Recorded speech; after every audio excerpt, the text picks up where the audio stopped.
People have a tendency to think that Game of Thrones started to derail in the later seasons of the show due to the showrunners running out of book material to adapt, which, of course makes sense until you actually read the books and realize all the things that the showrunners opted to either change, remove, or completely made up. But one thing that most fans seem to agree on is that the earlier seasons, particularly season 1, is often touted as being the most accurate to the source material. Except, even as far back as season 1, there were very clear issues that stemmed from the showrunners not fundamentally caring enough about the source material to make a perfect adaptation. And in this video, I'm going to be talking about one specific scene that shows this very well. Now, there are other issues with season 1, and with this scene in particular, but before we get into all of those, let's set the stage and refresh your brains on exactly the situation that this occurs in. Sir Jaime Lannister has just attacked Lord Eddard Stark in the streets of the capital and injured his leg, leaving the hand of the king bedridden.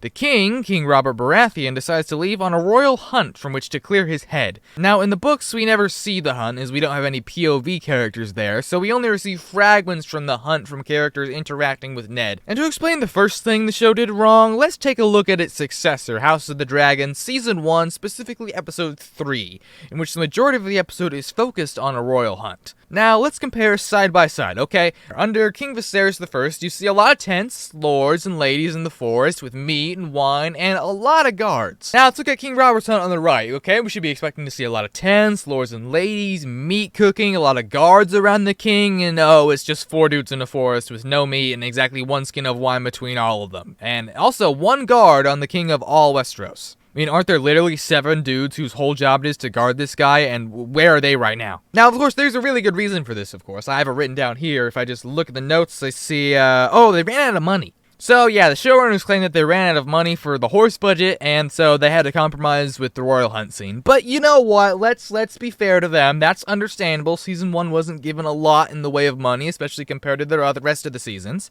But what is less understandable is about something that they very much could control, which is the dialogue within the scene. Let's take a look. Okay, so King Robert is saying about how all times were simpler when he was young, and he also describes the idea of making the 8. Let's take a listen. Back in our day, you weren't a real man until you'd 1 girl from each of the 7 kingdoms and the Riverlands. We used to call it making the 8.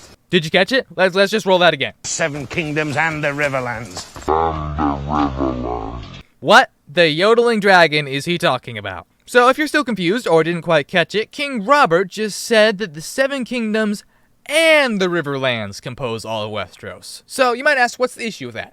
Well, it's just a tiny thing. The Riverlands are one of the 7 kingdoms. It's not like he just said, the 6 kingdoms in the Riverlands, or the 7 kingdoms, but the Riverlands don't count. No, he actively says there are 7 kingdoms, and not only is the Riverlands not one of those kingdoms, but amongst the rest of Westeros, there's another realm that's not the North, the Vale, the Westerlands, the Reach, the Stormlands, or Dorne, that is another one of the 7 kingdoms. Now, before we go and scream, because trust me, that is coming, let's first put our tinfoil hats on and try to make this work. If you look at the history of Westeros, it wasn't always 7 kingdoms. In fact, there was a time during the Dawn Age when Westeros itself was around 100 kingdoms, which over time were consolidated by the petty kings into the Westeros that we now know today. Now, putting aside for a moment that if you were to simply ask Google what the 7 kingdoms were, they would return an answer that definitely include the Riverlands. Let's assume for a second that King Robert is speaking about somewhere else within Westeros as the 7th kingdom, the Iron Islands. Now, I suppose this is possible, given that there was a time about 300 years ago, before the main story, when the Riverlands were not an independent kingdom, but a vassal of the Iron Islands. Though all that ended when Aegon the Conqueror roasted Harren the Black and all his sons inside Harrenhal. So perhaps the Stormlanders still feel that the Iron Islands hold some sort of a claim over the Riverlands, but given that the Baratheons won their seats as liege lords in the very same wars which the Riverlands became independently able to rule themselves,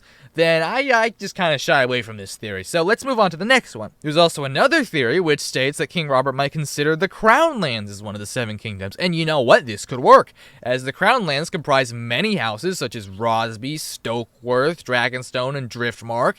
And the thing about that, though, is that the Crown Lands aren't generally considered as one of the 7 kingdoms. They're more like a district for the king and his most direct vassals. It's like the king's home, and that itself shouldn't fall within one of the 7 kingdoms that the king rules over, so that the king remains sort of looking impartial. This, of course, can parallel the real-life Washington, D.C. as being a district rather than a state on its own or being located within one.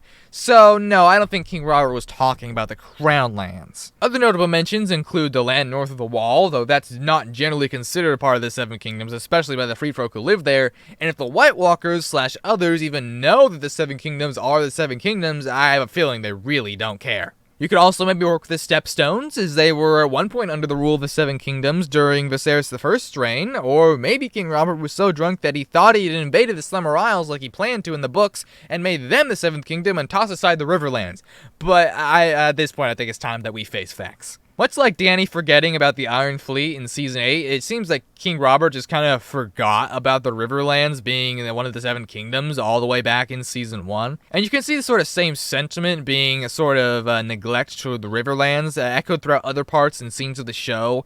As when Tyrion is kidnapped by the Lady Catelyn Stark at the end of the Crossroads, Catelyn names the Riverlords of Went, Bracken, and Frey's loyal bannermen to Riverrun. And setting aside the fact there are a lot more major and minor Riverlords in the books, if we actually look at the show, we don't see hardly any of this, as the only Riverlords we ever really meet are the Tullys and the Freys, and we never hear a mention of the Pipers, the Vances, or the Blackwoods.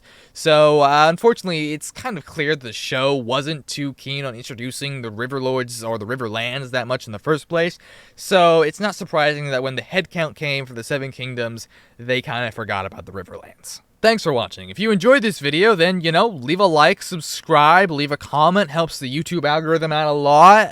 If you want to see more videos, there's probably an end screen, though admittedly this is the first video on the channel, so if you really are one of the first people to ever see it, then there's probably not going to be anything there. Nevertheless, I hope you enjoyed, and until next time, Valar Morghulis.